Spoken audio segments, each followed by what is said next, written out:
दोस्तों, क्या मानव तस्करी का रैकेट अहमदाबाद में भी पहुंच गया है। बार बार ऐसी तरीके की घटनाएं सामने आती है। अहमदाबाद के अंदर महिलाएं, बच्चे, बुजुर्ग अनेकों जगह पर यह सुनने में आ रहा है गुमशुदा है। दोस्तों, इसका मानव तस्करी के साथ क्या ताल्लुक है। जिस तरीके से दिल्ली के अंदर अनेकों जगह पर ये मामले देखने मिले हैं, लोग गुमशुदा है और रिकॉर्ड नहीं आते सामने। अहमदाबाद के अंदर ऐसी ऐसी वारदात हुई है और अभी लगातार ये खबरें आ रही है अहमदाबाद के अंदर कि अनेकों जगह पर जो है गुमशुदा, कोई बच्चा गुमा गया, कोई पुरुष गुमा गया।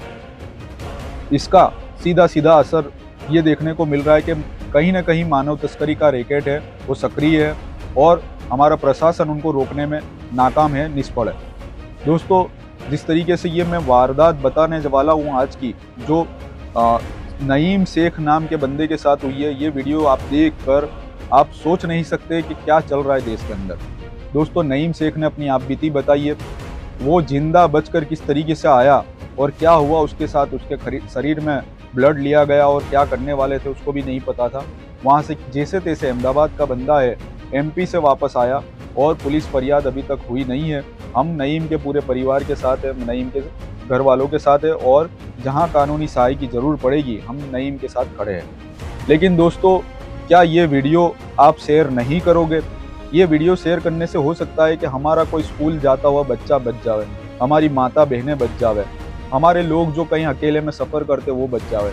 एक 35 साल के युवा को किस तरीके से बेहोश कर किस तरीके से किडनैप किया गया और क्या होने वाला था, ये आप सुनिए वीडियो में और ज़्यादा से ज़्यादा शेयर करिए।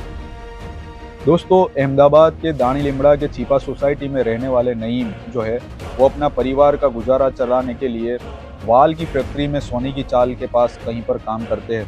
वहाँ से रमज़ान का महीना था। 6 मार्च 2026 को वो इफ्तारी के समय शाम के 5 बजे कारखाने से घर की ओर निकलते हैं। सोने की चाल की एक रिक्शा में बैठते हैं, शटल में। वो सोने की चाल की शटल में एक महिला मुंह पर कपड़ा बांधे हुए बैठी हुई होती है और एक पुरुष होता है जिसके मुंह पर मास्क लगा हुआ था। नईम जैसे बैठने का प्रयत्न करते हैं, महिला बोलती है आप अंदर बैठ जाइए, मैं बाहर बैठूंगी। जब नईम अंदर बैठ जाते हैं, महिला बाहर बैठती है। गीता गौरी सिनेमा आते वक्त तो आते आते नईम को होश था कि क्या हो रहा है, लेकिन उसके बाद नईम बेहोश हो गए, उसको पता ही नहीं कि उसके साथ क्या हुआ। जब उनको होश आया तो किसी बंद डब्बे की गाड़ी में नईम मुंह पर टेप बंधी हुई थी, उनके हाथ बंधे हुए थे, पाँव बंधे हुए थे और गाड़ी किसी दिशा में आगे बढ़ रही थी और एक बंदा उसकी निगरानी कर रहा था। नईम को कुछ समझ में नहीं आया कि ये क्या हो रहा है। जब कहीं एक स्थल पर जाकर, कहीं एक जगह पर जाकर गाड़ी रुकती है, नईम की आंख पे पट्टी बांध दी जाती है और उसको एक रूम में ले जाया जाता है गाड़ी से उतार कर।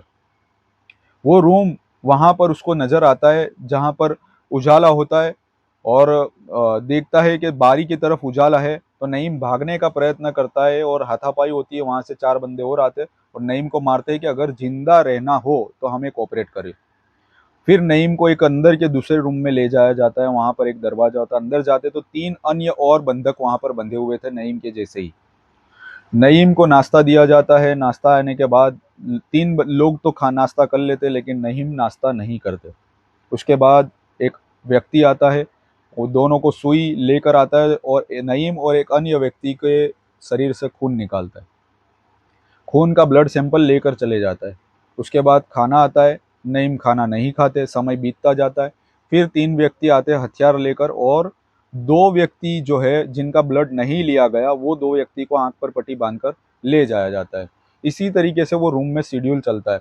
जब भी खाना आता है पट्टी खोल दी जाती है, फिर पट्टी बांध दी जाती है और उसके बाद कुछ समय के बाद ऐसे शेड्यूल के बाद एक समय आता है कि नईम और अन्य जो व्यक्ति थे उनको भी ले जाया जाता है, उनकी आंख पर पट्टी बांधकर।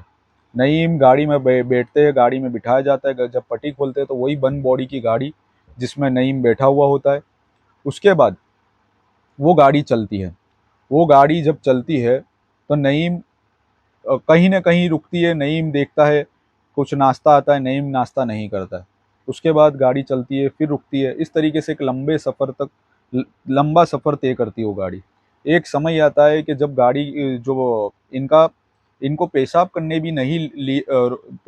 भी नहीं दिए जाता है बाहर। ये लोग अपने कपड़े में ही पेशाब कर देते हैं। इनका हाथ बंधे हुए थे, मुंह पर पट्टी हुई होती थी और एक फ़ोन आता है जो निगरानी करने वाला है। निगरानी करने वाले बंदे पर फ़ोन आता है, वो कुछ डब्बा लेकर गाड़ी से नीचे उतरता है। नईम देखता है थोड़ा सा दरवाज़ा खुला है, भागने की कोशिश करता है। नईम देखता है कि अंधेरा है, रात का समय है, रात दिखती है उनको, अंधेरा होता है। जैसे ही वो दरवाजे की तरफ वापस निगहबान आता है, नईम दरवाजे को जोर से लात मारता है। वो निगहबान दरवाजे से टकराकर जमीन पर गिरता है। उस समय नईम और एक अन्य बंधक दोनों भागते हैं जंगल की ओर। ये लोग भागते हुए अपनी जान बचाते हुए भागते जाते हैं।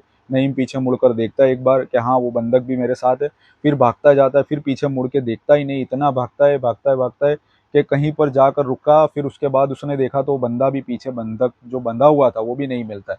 उसके बाद कहीं दूर सफ़र तय कर कर नईम पहुंचता है। सुबह का वक्त हो जाता है। जंगल की रोड के किनारे किनारे खेतों में भागते रहता है। वहां पर जाकर कहीं उसकी सांस फूलती है, मुंह से पट्टी हटाता है और हाथ में जो उनके डोरी थी, रस्सी थी, वो रस्सी रोड पर घिस कर उसने वो रस्सी को खोला। उसके बाद रोड की ओर उजाला देखते हुए बाहर निकल कर एक अन्य व्यक्ति बाइक सवार को बोलता है कि मुझे फ़ोन करने दीजिए। लेकिन नईम के कपड़े ऐसे होते हैं कि वो सोचता है कि ये कोई शराबी या कुछ ऐसा है, तो उसने झटक दिया। उसके बाद वो नईम बाहर की ओर रोड पे आता ही नहीं, वापस जंगल की ओर, खेत की ओर ही रोड के किनारे भागते रहता है। जब कहीं दूर जाकर उसको जावरा का साइन बोर्ड नजर आता है, तब उसको पता चलता है कि ये एमपी का हिस्सा है, मध्य प्रदेश का हिस्सा है। नईम जावरा की ओर जो बोर्ड उसको नजर आया तो वो सोचता है कि जावरा की ओर कोई तो मददगार मिल जाएगा, तो उसी तरफ वो भागते रहता है। जब वहां पर वो पहुंचता है तो किसी और दूर से दरगाह मीनारा दिखता है। वहां पर वो जाकर सोचता है कि हमको कोई मदद मिल जाएगी। वहां पर एक फूल वाले अंकल के पास जाकर नईम बोलता है कि मेरे परिवार से संपर्क करिए। उसके परिवार से वो फूल वाले जो है अंकल वो संपर्क करते हैं, तो नईम के मुंह से आवाज़ तक नहीं निकलती, क्योंकि कई दिन का वो भूखा था, अपनी जान बचाकर भागता हुआ वो वहां पर पहुंचा था। अब उसके बाद वो परिवार वालों को वो जो अंकल है बोलते हैं कि आपका जो परिवार का जो व्यक्ति है वो हमारे पास है, आप बेफिक्र रहिए, आप किसी आपके पहचान वाले से एमपी में हो तो बात करा दीजिए।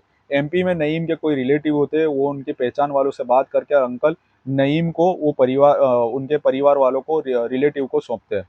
उनके रिलेटिव एमपी से, मध्य प्रदेश से लेकर अहमदाबाद नईम को लेकर आते हैं।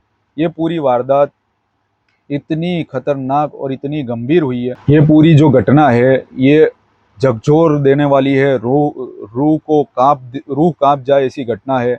हमारे रोंगटे खड़े हो सकते हैं ऐसी घटना है। दोस्तों, आप अपने परिवार को, अपने बच्चों को, अपने घर के सदस्यों को बचा लीजिए। दोस्तों, जिस तरीके से ये माहौल बिगड़ते जा रहा है देश का, और यहाँ पर अपहरण और किडनैपिंग हो रही है, और जिस तरीके से नईम ने बताया कि वो उनका ब्लड का सैंपल ले गए, तो वो मानव तस्करी वाले लोग क्या करने वाले थे कुछ नहीं पता हमको। लेकिन हम ये कर सकते हैं कि हम अपने प्रशासन से रिक्वेस्ट कर सकते हैं, हम अवेयरनेस ला सकते हैं हमारे लोगों में, हमारे बच्चों में। हमारे बच्चे जो स्कूल में जाते हैं उनको लेने छोड़ने खुद जाए, बाजार में अकेला ना भेजे। उसके अलावा प्रशासन से